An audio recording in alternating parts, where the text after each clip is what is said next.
I'm a big fan of rock and roll, have been for a long time. So the prospect of playing a rock and roll star was, something I'd love to do. But then when I actually read the script as well, I saw there was a lot more to the story than just that. There's a lot more to it than like the themes we've talked about before about identity and family and seeing the pitfalls of success as well. And I think it's just very interesting for an audience to see, because we hear various things through the media, but we don't always see the inner workings of what goes on when becoming that successful. Freddie sees Roger and Brian playing in Smile, and he's drawn by the fact they've both got great backing vocals. They're both very talented musicians, and he kind of sees that talent and thinks about the potential of what they could create together, and approaches them essentially when he finds out that Tim has left the band to say, I'm a singer, I can be your new lead singer. There's a lot of technically great singers, but I think Freddie sings with such passion and is completely in the moment when he sings that I think he really carries the audience with him. And I think that's what made him so appealing. And I mean, there's some I could go through particular songs and particular live performances where there's certain notes that he hits and the way that he hits them, which just they almost pierce your soul in a way, And I think that's what made him so special.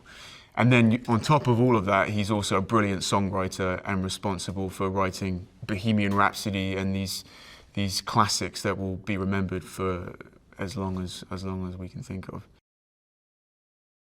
What makes Bohemian Rhapsody so unique is that no one would ever have thought that song would be a hit. There's so many different genres in there. There's EMI, the label, wanted to split the song into different songs because they thought it was, there was just too much going on. There's too many genres. It's too long. And I think Freddie was like, no, this is my vision.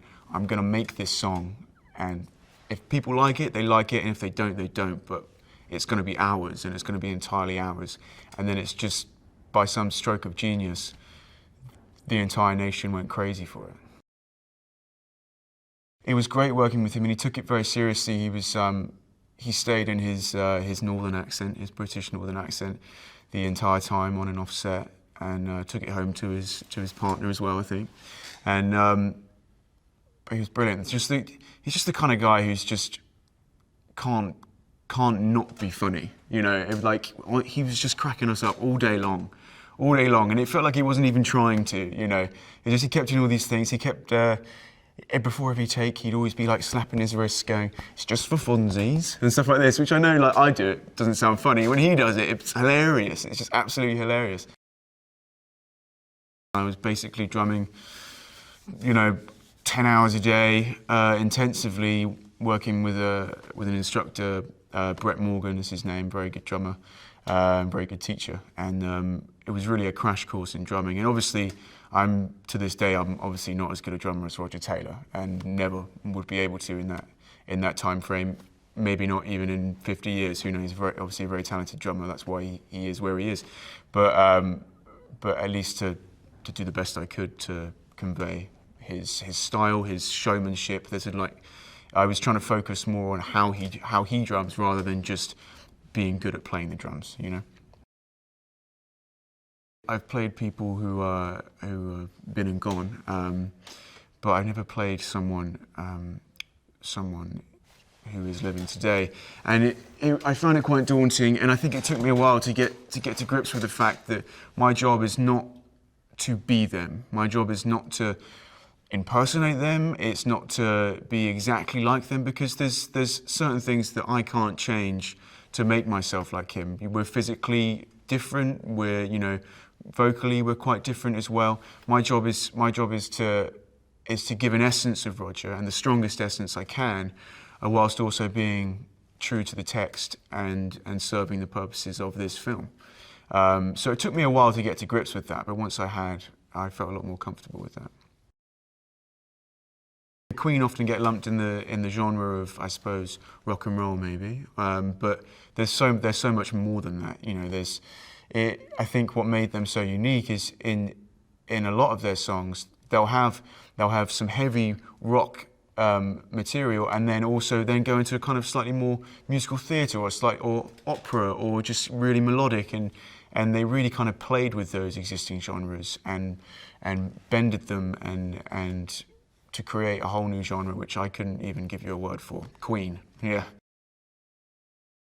Selfishly, I think what I would like people to walk away from this film thinking is, hey, maybe we should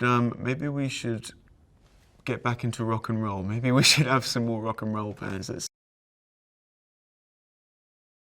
Hi there, I hope you liked the video. Now I have to be quick on this one as I'm trying to set a record.